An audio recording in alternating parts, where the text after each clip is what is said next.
Did you ever wonder where those human dynamos, those people who can pack as much work into one day as most of us do in two, get all the energy and drive that makes them go? Well, the source of drive and energy in human beings is known. It's the personal excitement that comes from a great motivating desire. If you ask most people why they get out of bed in the morning and slug away all day on the job, they'll probably have to think about it a while before coming up with an answer. When they do, it's usually along the line of, to pay the rent or to put food on the table. Answers like these aren't exciting. I belong to the group that thinks life is far too short to be dull. Shelter and food are things we need, but unless we're living out in the street or starving to death, we're not apt to get too excited about a place to sleep or something to eat. Those who have no exciting reason for getting out of bed in the morning may be fine people, but they never seem to accomplish anything out of the ordinary, and they miss a lot of fun and a lot of rewards they could be enjoying. They haven't the drive to become outstanding because they don't have a great motivating desire. The key that unlocks energy is desire. It's also the key to a long and interesting life. If we expect a person to do something we want him to do, we have to get him excited. And if we expect to create any drive, any real force within ourselves, we have to get excited. We have to decide upon something we desire very much.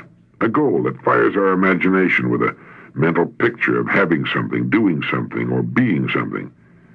In a company we surveyed while preparing these messages, one of the men had won the admiration of all the others. We noticed that he had thorough knowledge of his company, its products, markets, and competitors. He took pains to understand his customers and their problems. These things, along with an easy manner and a good personality, marked him as an outstanding employee. We asked him about all this, and he said, "When I came with this company a few years back, I decided to shoot for a manager's job in one of our districts. I'm doing everything I can to be the kind of man who would have that job." Well, that explained it. In his mind, he was already running his own district. The rest of him was merely carrying out the motions that would soon propel him into the job he wanted. Meanwhile, he was enjoying himself tremendously. The mental image of being a district manager so appealed to him that he found all the enthusiasm, energy, and drive he was going to need to achieve that position. Everything he said and did in his current job had to conform to the image he held in his mind. He was outstanding because nothing less than his best would fit with the goal he'd picked out. Of course he'll get that district manager's job and all that goes with it. People with unusual drive and energy, people who excel, are the ones who have given themselves a mental picture, a goal to work toward. And the amount of drive they possess will always be in exact proportion to the strength of their desire to make that mental picture a reality, to reach that goal. We don't have to worry about setting a goal we can never reach. That's the strange and wonderful thing about humans, something that most people seem to miss. We never seriously desire anything we can't possibly have. If you get all fired up over something, whether it's an executive position in your company, the income you feel you and your family need to do the things you want to do and have the things you want, being the sort of person who makes a real contribution, sets a fine example, helps others on their way up, if you can clearly envision how it will feel to satisfy your desire, well, then it can be yours.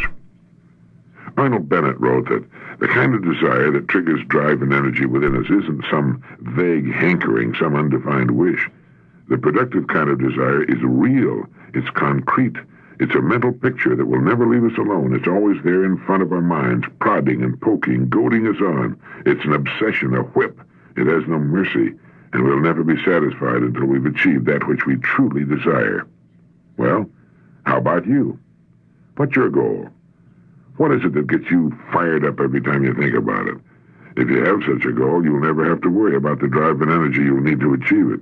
But if you find that you lack drive, that you're short on energy, give it some thought.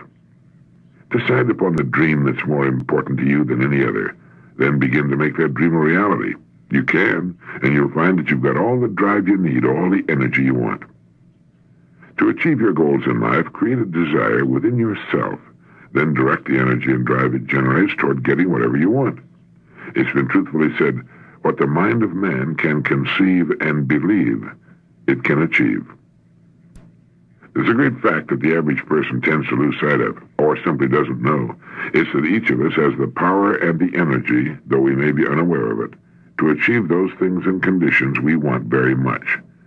Energy cannot be created in anyone, but understand that it's there, in others and in yourself, a great and powerful sleeping giant waiting only to be awakened.